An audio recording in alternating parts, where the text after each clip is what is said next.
ಬೃಹತ್ತಾದ ಜಗತ್ತಿನಲ್ಲೇ ಅತ್ಯುತ್ತಮವಾದ ವಿಶ್ವವಿದ್ಯಾನಿಲಯವೊಂದನ್ನು ಕಟ್ಟುತ್ತಿದ್ದೀರಿ ಅಂತ ಊಹಿಸಿಕೊಳ್ಳಿ. ನೀವು ಅತ್ಯಂತ ಗಟ್ಟಿಯಾದ ಕಾಂಕ್ರೀಟ್ ಹಾಕಬಹುದು. ನೂರಾರು ವರ್ಷ ಬಾಳಿಕೆ ಬರುವ ಬಲವಾದ ಕಂಬಗಳನ್ನು ನಿಲ್ಲಿಸಬಹುದು. ಹೌದು, ಎಂಥದ್ದೇ ಭೀಕರ ಬಿರುಗಾಳಿಯನ್ನು ತಡೆಯುವಂತಹ ಬೃಹತ್ ಗೋಡೆಗಳನ್ನು ಕೂಡ ನಿರ್ಮಿಸಬಹುದು. ಖಂಡಿತ. ಆದರೆ ಆ ಕಟ್ಟಡದೊಳಗೆ ತರಗತಿಯಲ್ಲಿ ಒಬ್ಬ ಗುರುವಾದವನು ತನ್ನ ಶಿಷ್ಯನಿಗೆ ಜ್ಞಾನವನ್ನು ಧಾರೆ ಎರೆಯುವ ಪ್ರಕ್ರಿಯೆ ನಡೆಯುವವರೆಗೂ ಅದು ನಿಜವಾದ ಅರ್ಥದಲ್ಲಿ ವಿಶ್ವವಿದ್ಯಾನಿಲಯ ಆಗುತ್ತಾ? ಇಲ್ಲ. ಅಥವಾ ಕೇವಲ ಕಲ್ಲು ಮಣ್ಣುಗಳ ಒಂದು ಬದ್ಧವಾದ ಕೋಟೆಯಾಗಿ ಉಳಿಯುತ್ತಾ? ಬೌದ್ಧಿಕ ಸಂವಾದವಾದ ದಿ ಡಿಬೇಟಿಗೆ ಸ್ವಾಗತ. ಸತ್ಯದ ಹುಡುಕಾಟದಲ್ಲಿ ಎರಡು ಭಿನ್ನ ದೃಷ್ಟಿಕೋನಗಳ ಮುಖಾಮುಖಿಯೇ ಈ ಕಾರ್ಯಕ್ರಮ. ನೀವು ಆರಂಭದಲ್ಲೇ ನೀಡಿದ ಆ ವಿಶ್ವವಿದ್ಯಾನಿಲಯದ ಉಪಮೆ ನಿಜಕ್ಕೂ ಅತ್ಯದ್ಭುತವಾಗಿದೆ. ಆದರೆ ನಾನು ಇದನ್ನ ಸ್ವಲ್ಪ ಭಿನ್ನವಾದ ಕೋನದಿಂದ ನೋಡ್ತೀನಿ. ಅಂದ್ರೆ ಯಾವ ರೀತಿ? ಈಗ ಪ್ರಳಯದ ಭೀಕರ ಪ್ರವಾಹದಲ್ಲಿ ನೀವು ನಿಂತಿರುವ ನೆಲವೇ ಕೊಚ್ಚಿ ಹೋಗ್ತಾ ಇರುವಾಗ, ಅಥವಾ ಭಾರೀ ಭೂಕಂಪನದಲ್ಲಿ ಎಲ್ಲವೂ ನಾಶವಾಗ್ತಾ ಇರುವಾಗ, ಆ ಭದ್ರವಾದ ಕೋಟೆ ಅಥವಾ ಆಶ್ರಯ ಮಾತ್ರವೇ ನಿಮ್ಮನ್ನು ಉಳಿಸಬಲ್ಲ ಏಕೈಕ ಆಧಾರ ಆಗತ್ತೆ ಅಲ್ವಾ? ದೀವ ಉಳಿಸಿಕೊಳ್ಳೋದಿಕ್ಕೆ ಹೌದು. ನಿಖರವಾಗಿ. ಆ ಭೌತಿಕ ರಕ್ಷಣೆ, ಆ ಬುನಾದಿಯೇ ಇಲ್ಲದಿದ್ದರೆ ಅಲ್ಲಿ ಗುರುಗಳಿರಲ್ಲ, ಶಿಷ್ಯರಿರಲ್ಲ, ಮತ್ತು ನೀವು ಹೇಳುವ ಆ ಯಾವ ಜ್ಞಾನವೂ ಇರಲ್ಲ. ಜ್ಞಾನ ಚಿಗುರೊಡೆಯಲು ಮೊದಲು ಅಸ್ತಿತ್ವ ಉಳಿಯಬೇಕು. ನಿಜ. ನೋಡಿ, ನಿಖರವಾಗಿ ಇದೇ ತಾತ್ವಿಕ ತುಮುಲ, ಇದೇ ಬೌದ್ಧಿಕ ಸಂಘರ್ಷ ಇಂದಿನ ನಮ್ಮ ಸಂವಾದದ ಕೇಂದ್ರಬಿಂದು.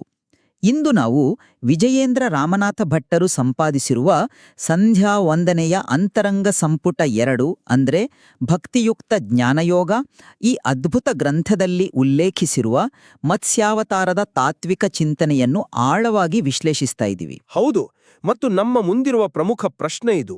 ಸಂಧ್ಯಾವಂದನೆಯಂತಹ ಅತ್ಯಂತ ಆಳವಾದ ದಿನನಿತ್ಯದ ಆಧ್ಯಾತ್ಮಿಕ ಆಚರಣೆಗಳಲ್ಲಿ ಭಗವಂತನ ಯಾವ ಸ್ವರೂಪದ ಅನುಸಂಧಾನಕ್ಕೆ ಅಂದ್ರೆ ಧ್ಯಾನಕ್ಕೆ ನಾವು ಪ್ರಧಾನ ಆದ್ಯತೆ ನೀಡಬೇಕು? ಅದು ಭಗವಂತನ ರಕ್ಷಣೆ ಮತ್ತು ದೈತ್ಯ ಸಂಹಾರವನ್ನು ಪ್ರತಿನಿಧಿಸುವ ಅಗಾಧವಾದ ಭೌತಿಕ ಶಕ್ತಿಯಾದ ಬಲಕಾರ್ಯವೇ, ಅಥವಾ ಜ್ಞಾನವನ್ನು ಪ್ರಸರಿಸುವ ಬೌದ್ಧಿಕ ಜಾಗೃತಿಯಾದ ಜ್ಞಾನಕಾರ್ಯವೇ?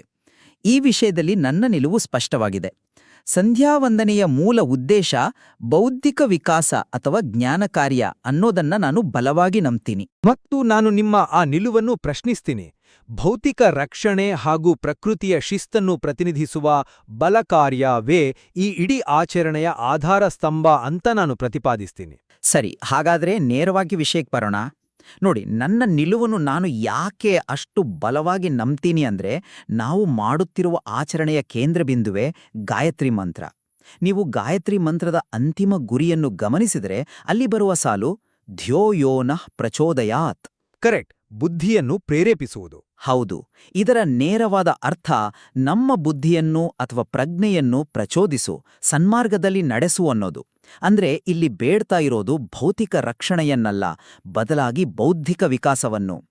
ಗ್ರಂಥದಲ್ಲಿ ಬಹಳ ಸ್ಪಷ್ಟವಾಗಿ ಉಲ್ಲೇಖಿಸಿರುವಂತೆ ಭಗವಂತನು ಮತ್ಸ್ಯಾವತಾರದಲ್ಲಿ ಸತ್ಯವ್ರತ ರಾಜನಿಗೆ ಬರೋಬ್ಬರಿ 290 ಅಧ್ಯಾಯಗಳ ಮತ್ಸ್ಯ ಪುರಾಣವನ್ನು ಉಪದೇಶಿಸಿದನು. ಆದ್ರೆ ಆ ಉಪದೇಶ ನಡೆದಿದ್ದೆಲ್ಲಿ? ಆ ಭೀಕರ ಪ್ರಳಯದ ನೀರಿನಲ್ಲಿ ನಾವೆಯ ಮೇಲಿದ್ದಾಗ.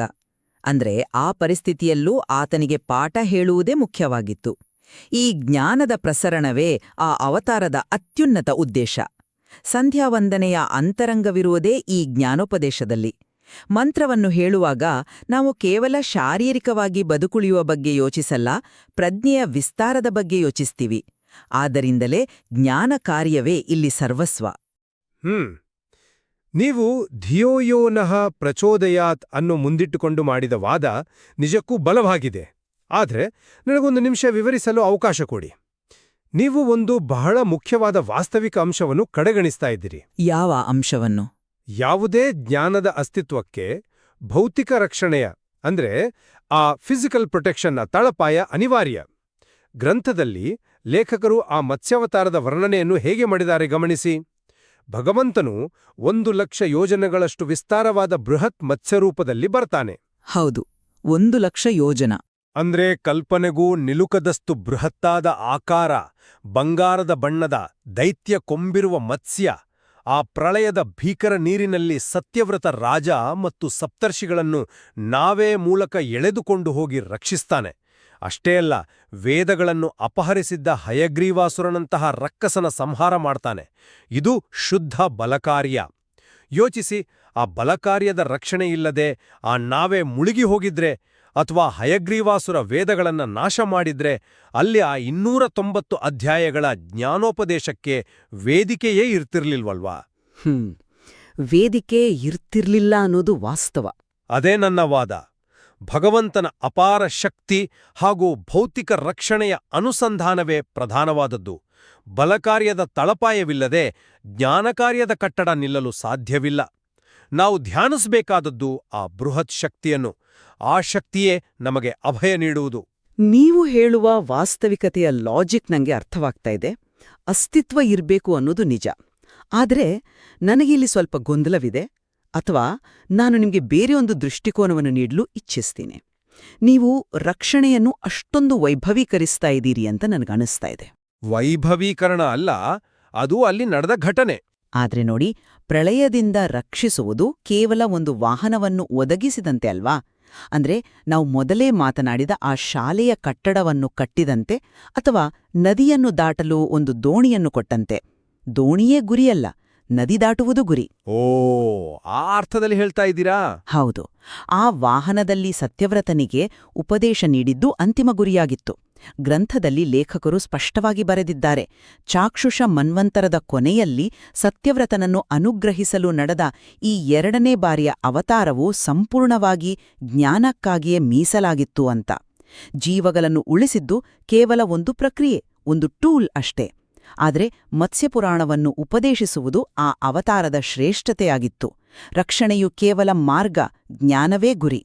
ಹಾಗಿದ್ದಾಗ ನಾವು ಮಾರ್ಗವನ್ನು ಯಾಕೆ ಪೂಜಿಸಬೇಕು? ಗುರಿಯನ್ನೇ ಧ್ಯಾನಿಸಬೇಕು ತಾನೆ? ನೋಡಿ, ನೀವು ರಕ್ಷಣೆಯನ್ನು ಕೇವಲ ಒಂದು ಟೂಲ್ ಅಥವಾ ಮಾರ್ಗ ಅಂತ ಬಹಳ ಸರಳೀಕರಿಸಿ ಹೇಳ್ತಾ ಇದ್ದೀರಿ. ನಾನು ಆ ತರ್ಕವನ್ನು ಖಂಡಿತ ಒಪ್ಪಲ್ಲ. ಯಾಕೆ ಒಪ್ಪಲ್ಲ? ನಾನ್ ನಿಮ್ಗೆ ಅದರ ಹಿಂದಿನ ಮನಃಶಾಸ್ತ್ರ ಮತ್ತು ವಾಸ್ತವವನ್ನು ಹೇಳ್ತೀನಿ. ಭೀಕರ ಪ್ರವಾಹದಲ್ಲಿ ಮುಳುಗುತ್ತಿರುವಾಗ, ಉಸುರುಗಟ್ಟುತ್ತಿರುವಾಗ ಯಾರಿಗಾದ್ರೂ ತತ್ವಜ್ಞಾನದ ಪಾಠ ಮಾಡಲು ಸಾಧ್ಯವೇ? ಖಂಡಿತ ಇಲ್ಲ. ಮೊದಲು ಅವನಿಗೆ ದೋಣಿ ಅಗತ್ಯವಿದೆ, ಆಧಾರದ ಅಗತ್ಯವಿದೆ. ಗ್ರಂಥದಲ್ಲಿ ಸ್ಪಷ್ಟಪಡಿಸಿದಂತೆ ಪ್ರಳಯ ಕಾಲದಲ್ಲಿ ಕೇವಲ ಸತ್ಯವ್ರತನನ್ನಷ್ಟೇ ಉಳಿಸಿಲ್ಲ. ಸೃಷ್ಟಿಯ ಮುಂದಿನ ಹಂತಕ್ಕೆ ಬೇಕಾದ ಬೀಜರೂಪಲ ಔಷಧಿಗಳು ಮತ್ತು ಸೃಷ್ಟಿಯ ಮೂಲವಾದ ಸಪ್ತರ್ಷಿಗಳನ್ನು ಸುರಕ್ಷಿತವಾಗಿ ಉಳಿಸಿಕೊಳ್ಳಲಾಯಿತು. ಸಪ್ತರ್ಷಿಗಳನ್ನ? ಹೌದು. ಸಪ್ತರ್ಷಿಗಳು ಯಾರು? ಅವರೇ ಜ್ಞಾನದ ವಾಹಕರು. ಆ ಬಲಕಾರ್ಯವಿಲ್ಲದೆ ಬ್ರಹ್ಮಾಂಡದ ಮುಂದುವರಿಕೆಯೇ, ಕಂಟಿನ್ಯೂಟಿಯೇ ಇಲ್ಲ. ಬದುಕುಳಿಯುವುದೇ ಅಂತಿಮ ಸತ್ಯವಾದಾಗ ಜ್ಞಾನಕಾರ್ಯವು ಬಲಕಾರ್ಯದ ಅಧೀನವಾಗುತ್ತೆ. ಆದರೆ ಒಂದ್ನಿಮಿಷ, ಬದುಕುಳಿಯುವುದು ಅಂತಿಮ ಸತ್ಯ ಹೇಗಾಗುತ್ತೆ? ಪ್ರಾಣಿಗಳು ಬದುಕುಳಿತವೆ.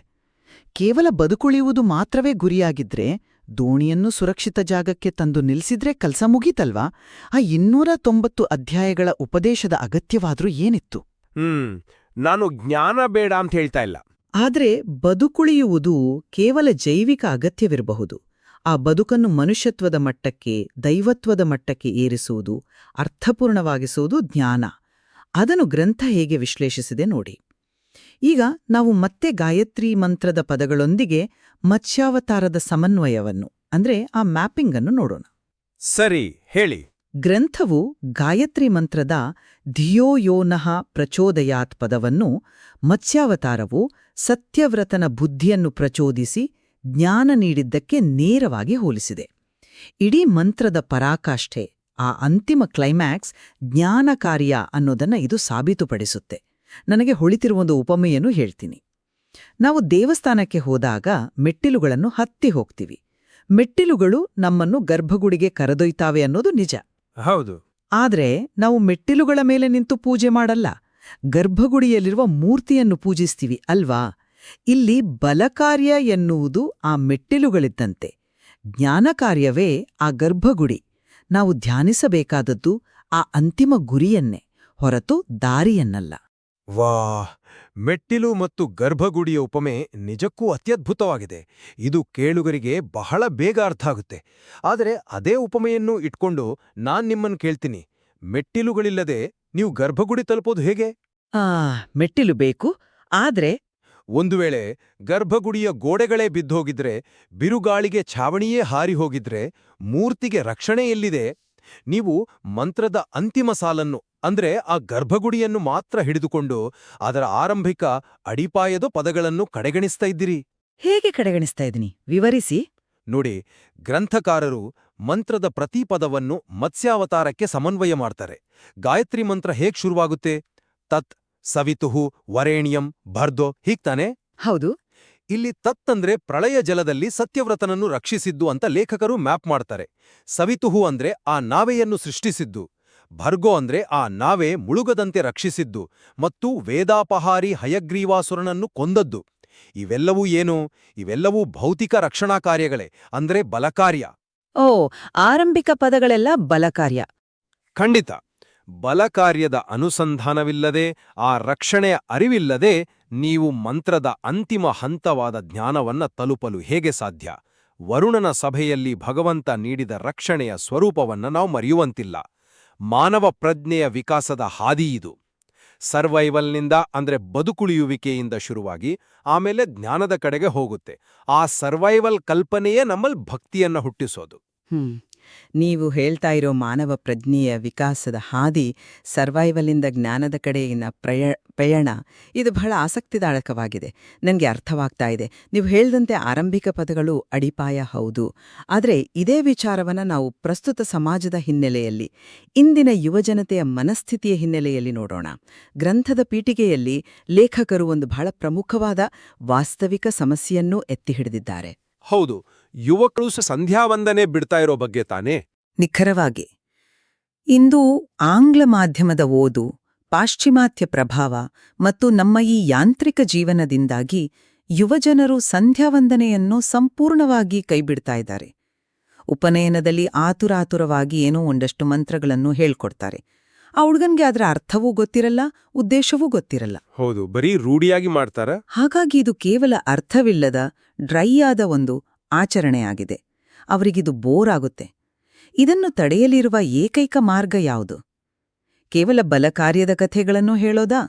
ಅಲ್ಲ. ಈ ಆಚರಣೆಯ ಹಿಂದಿರುವ ಬೌದ್ಧಿಕ ತರ್ಕದ, ಅಂದ್ರೆ ಜ್ಞಾನ ಕಾರ್ಯದ ಮೇಲೆ ಬೆಳಕು ಚೆಲ್ಲುವುದೇ ಏಕೈಕ ಮಾರ್ಗ. ಅಂದ್ರೆ ಕೇವಲ ಲಾಜಿಕ್ ಹೇಳಿದ್ರೆ ಅವ್ರು ಒಪ್ಕೊಳ್ತಾರ ಅಂತೀರಾ? ಖಂಡಿತ. ಇಂದಿನ ಯುವಕರು ಬುದ್ಧಿಜೀವಿಗಳು. ಅವರು ಪ್ರಶ್ನಿಸ್ತಾರೆ. ನಾವು ಮಾಡುವ ಪ್ರತಿ ಆಚರಣೆಗೂ ಸೈನ್ಸ್ ಎಲ್ಲಿದೆ, ಲಾಜಿಕ್ ಎಲ್ಲಿದೆ ಅಂತ ಕೇಳ್ತಾರೆ. ಅವರಿಗೆ ಸಂಧ್ಯಾವಂದನೆ ಎಂದರೆ ಕೇವಲ ಕಣ್ಣು ಮುಚ್ಚಿ ಕೂರುವುದಲ್ಲ, ಅದು ಮತ್ಸ್ಯಪುರಾಣದಂತಹ ಅಗಾಧವಾದ ಜ್ಞಾನದ ಬಾಗಿಲನ್ನು ತೆರೆಯುವ ಕೀಲಿಗಯ್ಯ, ನಮ್ಮ ಬುದ್ಧಿಯನ್ನು ಚುರುಕುಗೊಳಿಸುವ ಬೌದ್ಧಿಕ ವ್ಯಾಯಾಮ ಅಂತ ಅರ್ಥವಾದಾಗ ಮಾತ್ರ ಅವರು ಇದರ ಕಡೆಗೆ ಆಕರ್ಷಿತರಾಗ್ತಾರೆ. ಆದರೆ ಬರೀ ವ್ಯಾಯಾಮ ಅಂತ ಹೇಳಿದ್ರೆ ಸಾಕಾ? ನೋಡಿ, ಅವರಿಗೆ ಭೌತಿಕ ರಕ್ಷಣೆ, ದೈತ್ಯರ ಸಂಹಾರ ಇವೆಲ್ಲ ಪುರಾಣದ ಕಥೆಗಳಂತೆ ಕಾಣಬಹುದು. ಆದ್ರೆ ಜ್ಞಾನ ಕಾರ್ಯದ ಕಾನ್ಸೆಪ್ಟ್ ಅವರಿಗೆ ಬಹಳ ಬೇಗ ಕನೆಕ್ಟ್ ಆಗುತ್ತೆ. ನಿಮ್ಮ ಕಾಳಜಿ ಸರಿ, ಮತ್ತು ಯುವಕರಿಗೆ ಲಾಜಿಕ್ ಬೇಕು ಅನ್ನೋದನ್ನು ನಾನು ಒಪ್ತೀನಿ. ಆದ್ರೆ ಕೇವಲ ಬೌದ್ಧಿಕ ತರ್ಕದಿಂದ, ಬರೀ ಇಂಟೆಲೆಕ್ಚುಯಲ್ ಕಸರತ್ತಿಂದ ಭಕ್ತಿ ಹುಟ್ಟಲ್ಲ ಅನ್ನೋದನ್ನ ನಾನು ಸ್ಪಷ್ಟಪಡಿಸಲು ಬಯಸ್ತೀನಿ. ಭಕ್ತಿ ಇಲ್ದಿದ್ರೆ ಯಾವುದೇ ಆಚರಣೆ ನಿಲ್ಲಲ್ಲ. ಗ್ರಂಥದ ರಚನೆಯನ್ನೇ ಒಮ್ಮೆ ಗಮನಿಸಿ. ಸಂಪುಟ 1 ಕರ್ಮಯೋಗದ ಬಗ್ಗೆ ಮಾತಾಡುತ್ತೆ, ಸಂಪುಟ 2 ಜ್ಞಾನಯೋಗದ ಬಗ್ಗೆ ಮಾತಾಡುತ್ತೆ. ಹೌದು. ಸಂಪುಟ 1ರ ಕರ್ಮಯೋಗದ ಅಡಿಪಾಯವಿಲ್ಲದೆ ಸಂಪುಟ 2ರ ಜ್ಞಾನಯೋಗ ಅಸಾಧ್ಯ ಅಂತ ಸ್ವತಃ ಗ್ರಂಥವೇ ಸಾರುತ್ತೆ. ಅಂದ್ರೆ ಬಲಕಾರ್ಯವು ಕರ್ಮಯೋಗವನ್ನು ಪ್ರತಿನಿಧಿಸುತ್ತೆ ಅಂತ ಹೇಳ್ತಾ ಇದ್ದೀರಾ? ಅದು ಹೇಗೆ? ಹೌದು, ಖಂಡಿತ.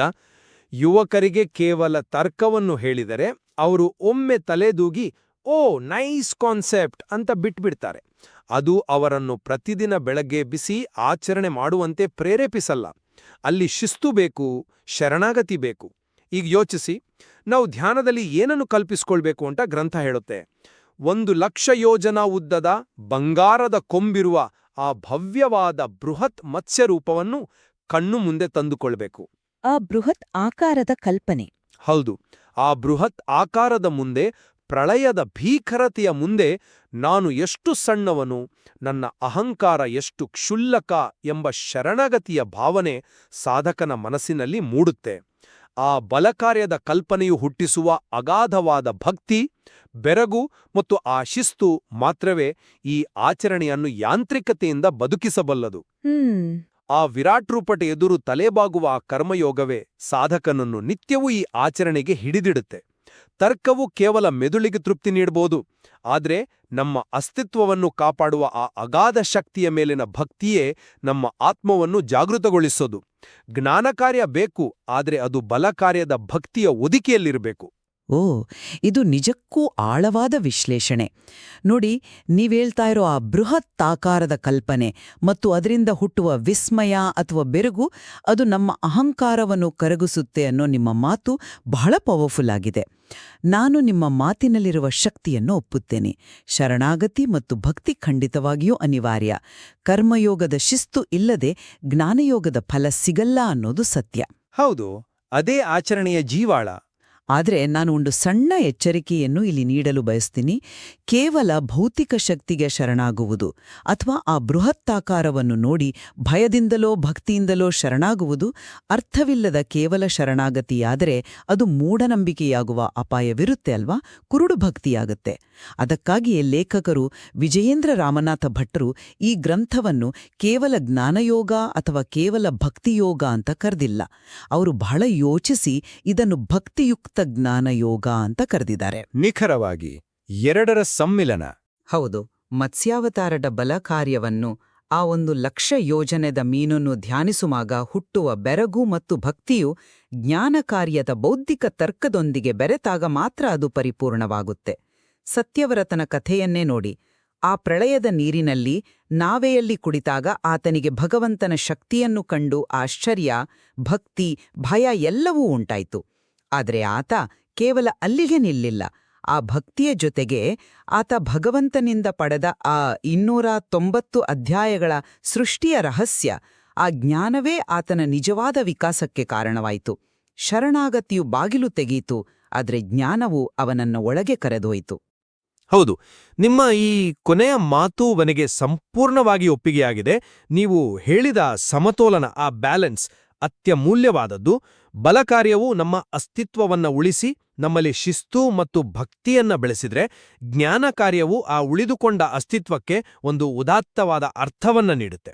ದೋಣಿ ಮತ್ತು ಅದರಲ್ಲಿ ನಡೆಯುವ ಪಾಠ ಎರಡೂ ಮತ್ಸ್ಯಾವತಾರದ ಮತ್ತು ನಮ್ಮ ಸಂಧ್ಯಾವಂದನೆಯ ಆಚರಣೆಯ ಒಂದೇ ನಾಣ್ಯದ 2 ಮುಖಗಳು. ಒಂದು ಭೌತಿಕವಾದ ಆಧಾರ, ಮತ್ತೊಂದು ಬೌದ್ಧಿಕವಾದ ಎತ್ತರ. ಇವೆರಡನ್ನೂ ಬೇರ್ಪಡಿಸಲು ಸಾಧ್ಯ ಇಲ್ಲ ಅನ್ನೋದನ್ನ ಈ ಗ್ರಂಥ ಅದ್ಭುತವಾಗಿ ಕಟ್ಕೊಡುತ್ತೆ. ನಿಜಕ್ಕೂ ಇದೊಂದು ಅತ್ಯಂತ ಆಳವಾದ ಹಾಗೂ ನಮ್ಮ ಚಿಂತನೆಗಳ ಪರಿಧಿಯನ್ನ ವಿಸ್ತರಿಸುವಂತಹ ಸಂವಾದವಾಗಿತ್ತು. ಮತ್ಸ್ಯಾವತಾರದಂಥ ಒಂದು ಪೌರಾಣಿಕ ಕಥೆಯ ಹಿನ್ನೆಲೆಯಲ್ಲಿ ನಾವು ಪ್ರತಿದಿನ ಮಾಡುವ ಸಂಧ್ಯಾವಂದನೆಯ ಅಂತರಂಗವನ್ನ ನಾವು ಎಷ್ಟು ಬೇರೆ ಬೇರೆ ಆಯಾಮಗಳಿಂದ ವಿಶ್ಲೇಷಿಸಬಹುದು ಅನ್ನೋದೇ ಆಶ್ಚರ್ಯಕರ.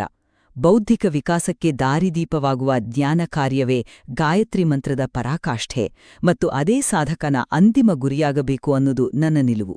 ಮತ್ತು ಆ ಜ್ಞಾನ ಕಾರ್ಯಕ್ಕೆ ಭದ್ರವಾದ ವೇದಿಕೆಯನ್ನು ಒದಗಿಸಿ ಪ್ರಳಯದಂತಹ ಸಂಕಷ್ಟದಿಂದ ಸಂಪೂರ್ಣ ಸೃಷ್ಟಿಯನ್ನು ಪಾರು ಮಾಡುವ ಮತ್ತು ಸಾಧಕನಲ್ಲಿ ಶಿಸ್ತು ಹಾಗೂ ಶರಣಾಗತಿಯನ್ನು ಹುಟ್ಟುಹಾಕುವ ಬಲಕಾರ್ಯವೇ ಎಲ್ಲದಕ್ಕೂ ಅಡಿಪಾಯ ಅನ್ನೋದು ನನ್ನ ಬಲವಾದ ನಂಬಿಕೆ. ಈ ಸಂವಾದವು ಸತ್ಯದ ಹುಡುಕಾಟದಲ್ಲಿ ಯಾವುದೇ ಒಂದು ವಿಷಯವನ್ನು ಭಿನ್ನ ದೃಷ್ಟಿಕೋನಗಳಿಂದ ನೋಡಿದಾಗ ಮಾತ್ರ ಅದರ ಪೂರ್ಣ ಚಿತ್ರಣ ಸಿಗುತ್ತೆ ಅನ್ನೋ ಮಹತ್ವವನ್ನು ತಿಳಿಸ್ಕೊಡುತ್ತೆ. ಖಂಡಿತವಾಗಿಯೂ ಗಾಯತ್ರಿ ಮಂತ್ರದ ಒಂದೇ ಚೌಕಟ್ಟಿನಲ್ಲಿ, ಒಂದೇ ಮಂತ್ರದ ಬೇರೆ ಬೇರೆ ಪದಗಳಲ್ಲಿ ಮತ್ಸ್ಯಾವತಾರದ ಈ 2 ಅದ್ಭುತ ಶಕ್ತಿಗಳನ್ನು, ಶಾರೀರಿಕ ಬಲವನ್ನು ಮತ್ತು ಬೌದ್ಧಿಕ ಜ್ಞಾನವನ್ನು ಗ್ರಂಥಕಾರರು ಹೇಗೆ ಹೆಣೆದಿದ್ದಾರೆ ಅನ್ನೋದು ನಿಜಕ್ಕೂ ರೋಮಾಂಚನಕಾರಿಯಾಗಿದೆ. ಧಿಯೋ ಯೋನಃ ಪ್ರಚೋದಯಾತ್ ಎನ್ನುವಾಗ ಇಷ್ಟೆಲ್ಲ ಅರ್ಥಗಳು ನಮ್ಮ ಮನಸ್ಸಿನಲ್ಲಿ ಹಾದು ಹೋಗಬೇಕು. ಈ ವಿಷಯದಲ್ಲಿ ಕಲಿಯಲು, ಅರಿಯಲು ಮತ್ತು ನಮ್ಮ ದೈನಂದಿನ ಆಚರಣೆಯಲ್ಲಿ ಅಳವಡಿಸಿಕೊಳ್ಳಲು ಗ್ರಂಥದಲ್ಲಿ ಇನ್ನು ಬಹಳಷ್ಟಿದೆ. ಹೌದು, ಇಂತಹ ಸಂಕೀರ್ಣವಾದ ಹಾಗೂ ಗಹನವಾದ ತಾತ್ವಿಕ ವಿಚಾರಗಳನ್ನು ಕೇವಲ ಒಂದೇ ಕೋನದಿಂದ ನೋಡಿ ಅರ್ಥೈಸಲು ಸಾಧ್ಯವಿಲ್ಲ. ನಾವು ಈ ಭಕ್ತಿಯುಕ್ತ ಜ್ಞಾನಯೋಗವನ್ನು ಆಳವಾಗಿ ಅಧ್ಯಯನ ಮಾಡಿದಷ್ಟು, ಆಚರಣೆಯಲ್ಲಿ ತಂದಷ್ಟು ಪ್ರತಿದಿನ ಹೊಸ ಹೊಸ ಹೊಳವುಗಳು ನಮಗೆ ಸಿಗುತ್ತಲೇ ಇರ್ತವೆ. ಹಾಗಾದರೆ ನಾವು ಈ ಸಂವಾದದ ಆರಂಭದಲ್ಲಿ ಕೇಳಿದ ಪ್ರಶ್ನೆಗೆ ಮರಳೋಣ. ನೀವು ಆ ಭವ್ಯವಾದ ವಿಶ್ವವಿದ್ಯಾನಿಲಯವನ್ನು ಬಿರುಗಾಳಿಯಿಂದ ರಕ್ಷಿಸಲು ಬಲವಾದ ಕೋಟೆಯಾಗಿ ಕಟ್ಟುತ್ತಿದ್ದೀರೋ, ಅಥವಾ ಅದರೊಳಗಿನ ನಿರಂತರ ಜ್ಞಾನ ಪ್ರಸರಣಕ್ಕಾಗಿ ಆ ಕಟ್ಟಡವನ್ನು ಬಳಸಿಕೊಡುತ್ತಿದ್ದೀರೋ? ಭದ್ರತೆ ಮುಖ್ಯವೋ, ಜ್ಞಾನ ಮುಖ್ಯವೋ? ಅಥವಾ ಎರಡು ಒಂದಕ್ಕೊಂದು ಪೂರಕವೋ? ಬಹುಶಃ ನಿಮ್ಮ ದಿನನಿತ್ಯದ ಆಧ್ಯಾತ್ಮಿಕ ಅನುಸಂಧಾನದಲ್ಲಿ, ನಿಮ್ಮ ಧ್ಯಾನದ ಸಮಯದಲ್ಲಿ ನೀವು ಯಾವುದಕ್ಕೆ ಹೆಚ್ಚು ಒತ್ತು ನೀಡುತ್ತೀರಿ? ಯಾವುದು ನಿಮ್ಮ ಅಂತರಂಗವನ್ನು ಹೆಚ್ಚು ಜಾಗೃತಗೊಳಿಸುತ್ತದೆ ಅನ್ನೋದನ್ನ ನೀವೇ ಖುದ್ದಾಗಿ ಕಂಡುಕೊಳ್ಳಬೇಕು. ಈ ಬೌದ್ಧಿಕ ಪಯಣದಲ್ಲಿ ನಮ್ಮೊಂದಿಗೆ ಪಾಲ್ಗೊಂಡಿದ್ದಕ್ಕೆ ಧನ್ಯವಾದಗಳು. ದಾರಿ ಯಾವುದಾದರೂ ಗುರಿ ಬೆಳಕಿನೆಡೆಗೆ ಇರಲಿ. ನಮಸ್ಕಾರ.